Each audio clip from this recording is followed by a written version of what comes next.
Hello friends, welcome to my channel. ഇന്ന് നമുക്ക് നല്ല സൂപ്പർ ടേസ്റ്റി ആയിട്ടുള്ളൊരു ബീഫ് ബിരിയാണി ഉണ്ടാക്കിയാലോ. അപ്പോൾ ഇന്ന് സൺഡേ ആയതുകൊണ്ട് തന്നെ ബീഫ് കൊണ്ടുവന്നിരുന്നു. അപ്പോൾ വലിയ കഷ്ണങ്ങളായിട്ടാണ് കിട്ടിയിട്ടുള്ളത്. അത്രയും വലിയ കഷ്ണം ഇഷ്ടമില്ലാത്തത് കൊണ്ട് തന്നെ ചെറുതായിട്ടൊന്ന് മുറിച്ചെടുത്തിട്ടുണ്ട്.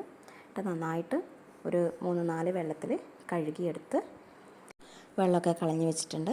അതിലേക്ക് മഞ്ഞൾ, മുളക്, ഉപ്പ്, കുരുമുളക് പൊടി, മല്ലിപ്പൊടി, കുറച്ച് തൈര്, ഇഞ്ചി, പച്ചമുളക്, വെളുത്തുള്ളി ചതച്ചത് ഒക്കെ ചേർത്തിട്ട് നന്നായിട്ട് കുഴച്ച് മാരിനേറ്റ് ചെയ്ത് വെക്കണം. ഒരു അരമണിക്കൂറെങ്കിലും നമ്മൾ മാരിനേറ്റ് ചെയ്യുന്നത് നല്ലതാണ്. ശേഷം കുക്കറിൽ കുറച്ച് വെളിച്ചെണ്ണ ഒഴിച്ചിട്ട് ഈ കഷ്ണങ്ങൾ അതിൽ ചേർക്കാം. ശേഷം ഇത്തിരി വെള്ളവും കൂടി ചേർത്തിട്ട് 8-9 വിസിൽ വരുന്നത് വരെ നമുക്ക് കാത്തിരിക്കാം. അപ്പോൾ കുക്കർ അടുപ്പത്ത് വെച്ച സമയം കൊണ്ട് തന്നെ നമുക്ക് ഉള്ളി, തക്കാളി, ഇഞ്ചി, പച്ചമുളക്, വെളുത്തുള്ളി, മല്ലിയില, പുതിനയില ഇതൊക്കെ മുറിച്ചെടുക്കണം. ഇഞ്ചി, പച്ചമുളക്, വെളുത്തുള്ളിയൊക്കെ നമുക്ക് മിക്സിയിൽ ഇട്ടിട്ടൊന്ന് ഗ്രൈൻഡ് ചെയ്യുന്നത് നല്ലതാണ്. അപ്പോൾ ഉള്ളി, ഉപ്പ് ചേർത്തിട്ട് നന്നായിട്ട് വഴറ്റിയെടുക്കാം.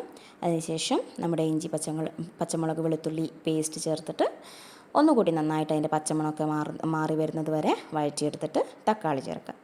പിന്നെ കുറച്ച് മഞ്ഞൾ പൊടി, ഗരം മസാല, ബിരിയാണി മസാല ഇതൊക്കെ ചേർത്തിട്ട് നമ്മുടെ വേവിച്ച് വെച്ച ബീഫ് കൂടി ചേർത്ത് നന്നായിട്ടൊന്ന് വറ്റിച്ചെടുത്ത് മല്ലിയില, പുതിനയില ഒക്കെ ചേർക്കാം. അതൊന്ന് നമുക്ക് മാറ്റി വയ്ക്കാം.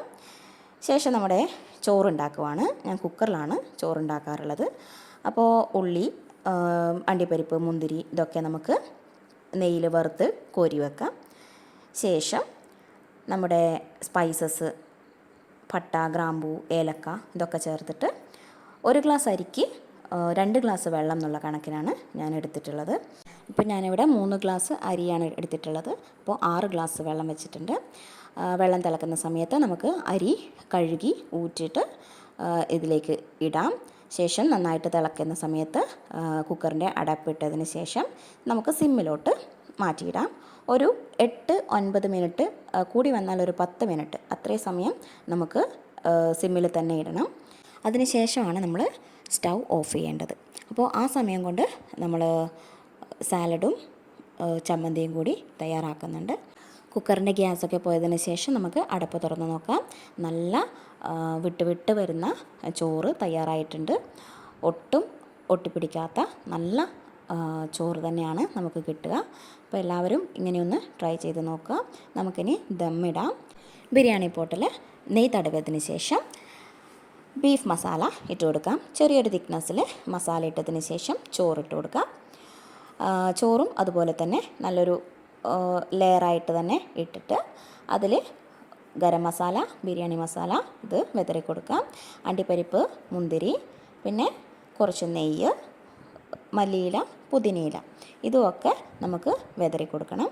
അതിനുശേഷം വീണ്ടും ബീഫ് മസാല ഒരു ലെയറായിട്ട് ഇട്ട് കൊടുക്കുക. അതിന് മുകളിലായിട്ട് റൈസും ഇട്ട് കൊടുത്തിട്ട് വീണ്ടും നമ്മൾ നേരത്തെ ചെയ്തതുപോലെ തന്നെ റിപ്പീറ്റ് ചെയ്യുകയാണ് വേണ്ടത്. മസാല അധികം ഇഷ്ടമില്ലാത്തവർക്ക് ഇതുപോലെ ഗരം മസാലയും ബിരിയാണി മസാലയും വീണ്ടും ഇട്ട് കൊടുക്കണം എന്നില്ല. ഇത് നല്ലൊരു ഫ്ലേവറിന് വേണ്ടിയിട്ടാണ് ഇട്ട് കൊടുക്കുന്നത്. അപ്പോൾ നെയ്യും ആ ഒരു അണ്ടിപ്പരിപ്പും മുന്തിരിയും ഒക്കെ ചേർത്ത് ആകുമ്പോൾ തന്നെ നമുക്ക് നല്ലൊരു ടേസ്റ്റി ആയിട്ടുള്ള ഒരു ഫ്ലേവറും ഒക്കെ കിട്ടും. അപ്പോൾ നമുക്കിനി ഇത് ദമ്മിടാണ് വേണ്ടത്. അതിന് വേണ്ടിയിട്ട് ദോശക്കല്ല് സ്റ്റൗവിൽ വെച്ചിട്ടുണ്ട്. അതൊന്ന് ചൂടായതിന് ശേഷം നമ്മുടെ ബിരിയാണി പോട്ട് അതിന് മേലേക്ക് വെച്ച് കൊടുക്കാം. അതിനൊരു വെയിറ്റ് ഇട്ടിട്ട് ഒരു 15 മിനിറ്റ് നമുക്ക് റെസ്റ്റ് ചെയ്യാൻ വേണ്ടിയിട്ട് വെക്കണം.